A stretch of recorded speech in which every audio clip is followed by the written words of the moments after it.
Overview. You're already high-fiving everyone else in your life. Now is the time to high-five yourself. After all, you are the person you're going to spend your life with, before any family member or even soulmate.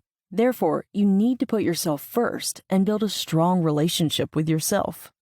Mel Robbins teaches you how to do exactly that in the High Five Habit 2021. This habit may seem trivial or even silly in its simplicity, yet it is an incredibly effective way to deal with any negative feelings towards yourself, including self-hate, self-doubt, and feelings of inferiority. You high-five others in order to encourage them to be successful, so why not do the same for yourself? As soon as you begin practicing it, the high-five habit will put a spin on your attitude, thinking, and behavior, which in turn boosts your confidence, happiness, and success right away. High-five yourself. You are probably very good at encouraging and applauding others, from your favorite celebrities, artists, sports teams, and influencers, to the people in your life you care about, like your friends and family. But when it comes to applauding and encouraging yourself, you not only fall short, you go the whole opposite way. You trash yourself, you dissect yourself, you degrade yourself and argue against your own ambitions. You go out of your way for others, but never for yourself. Therefore, it's time to offer yourself the support and encouragement you deserve. The high five habit is more than just a habit.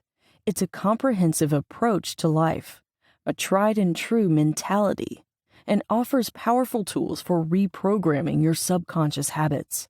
It's all about getting to know and developing the most essential connection you'll ever have, your relationship with yourself. Encouragement, celebration, and love are the most powerful forces in the world, and you've kept them hidden from yourself. Perhaps you find it difficult to love yourself, or that no matter how hard you try, you are unable to change. But the truth is, you must practice giving yourself more celebration, validation, love, acceptance, and optimism if you want more of these. That's because your relationship with yourself is the bedrock of all your other relationships. On a brain circuit level, the high five is a basic gesture that may be extremely complicated. It is a sign of joy and festivity. It's a method for individuals to feel more connected to one another. And guess what? You are deserving of praise for who you are and where you are right now, beginning today. You not only deserve it, but you require it. It addresses one of your most basic emotional needs, the urge to be seen, heard, and recognized. You will find the key to self-love and self-acceptance if you make high-fiving yourself a regular practice. Make it a habit. A high five to yourself is a strong reminder that you still have you, no matter where you are, what you're up against, or how little or much you have. A high five is free. But what you get in return is priceless, a moment of validation. It's confirmation that you're still standing, still smiling, and that you've got your own back no matter what happens today. When you raise your hand in joy and look in the mirror, you won't be able to say to yourself, "God, I look obese. I'm a joke. I am a dreadful person. My stomach is too big." That's because your brain is programmed to think joyful, encouraging thoughts whenever you high-five someone. Your subconscious mind switches to a positive mode and silences the critic in your thoughts as soon as you raise your hand to high-five yourself. The first step in developing a new connection with yourself is to make it a habit to see yourself every morning and raise your hand in celebration of yourself. Your relationship with yourself is the most crucial relationship you've ever had. Every other relationship you have and the decisions you make are influenced by it. Your life will change when you replace the self-doubt and self-criticism that weighs you down with self-acceptance and self-love that lifts you up. Every morning, take time to practice the high five habit. It consists of 2 basic yet effective actions.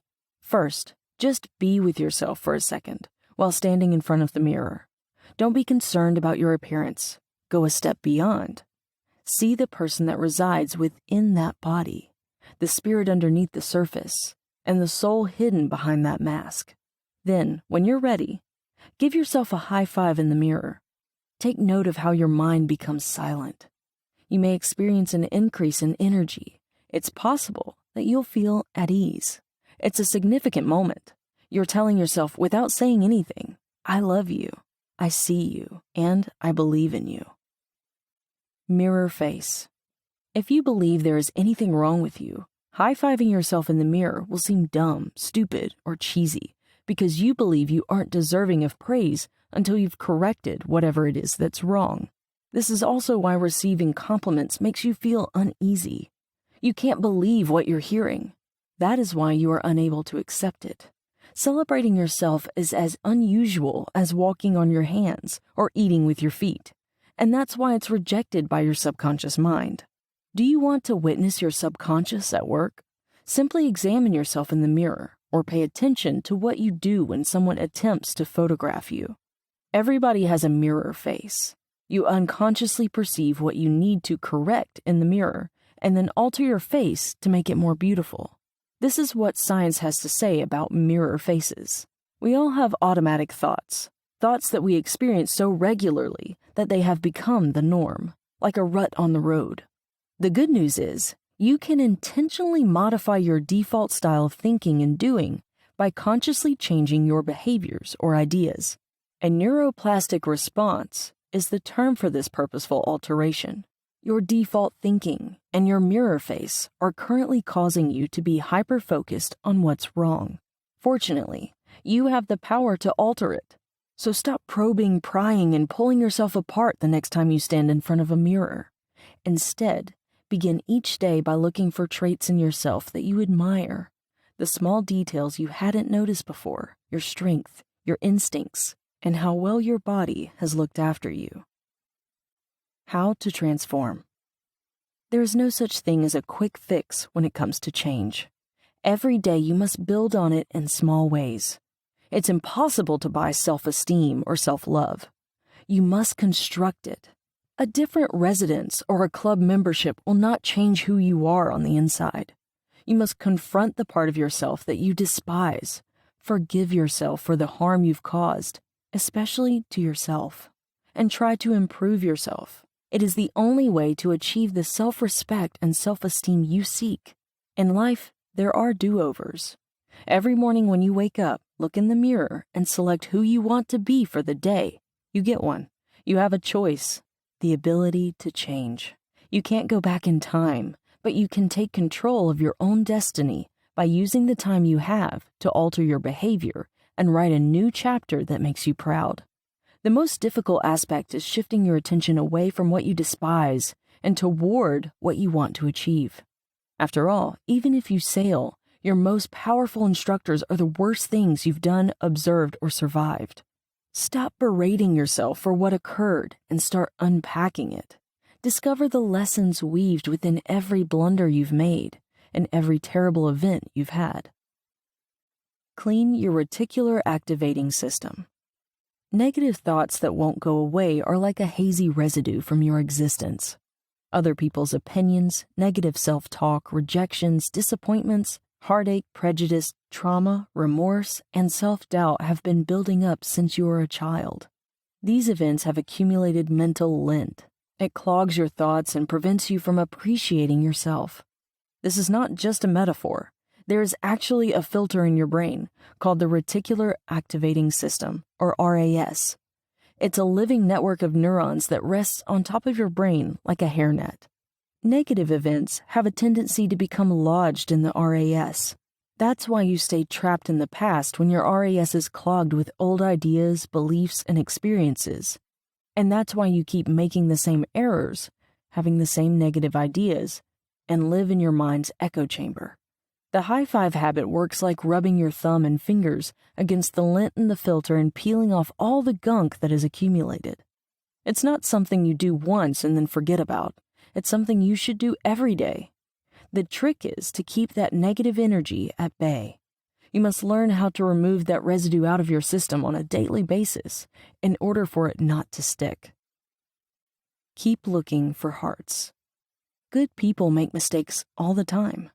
It does not imply that you are a horrible person, and even if you are, Why is it that you are unlovable? It's all about changing your perspective to feel more empowered and supported. Imagine how much simpler and more gratifying your health objectives would be if you could silence the critics and love yourself instead. Here is an exercise to practice every day. Find one naturally existing heart shape in the environment around you, starting tomorrow. When you discover it, take a moment to examine it. Snap a picture of it. Take time to savor the moment. Looking for hearts will convert your life into a scavenger hunt, where you'll wake up every day knowing that you'll find that tiny secret heart you've been looking for. This exercise not only demonstrates the strength of your RAS and how rapidly your mind changes when you tell it what you want to see, but it also demonstrates that there is another way to look at yourself, the world, and your role in it. If you attempt this and don't see a heart, it's most likely because you're suspicious or think it's silly, in which case you've informed the RAS that this isn't important. If you do this practice for a week, you'll see that there's a whole universe out there that your mind is presently preventing you from experiencing. Assume that each heart was placed there specifically for you to locate.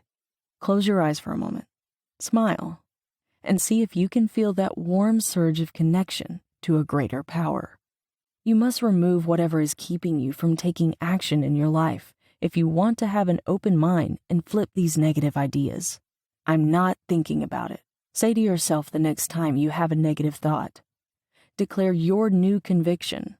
Then do something to back up your belief, such as high-fiving yourself in the mirror.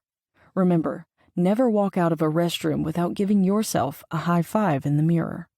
It helps you make cheering for yourself your new default by creating new neural connections in your brain.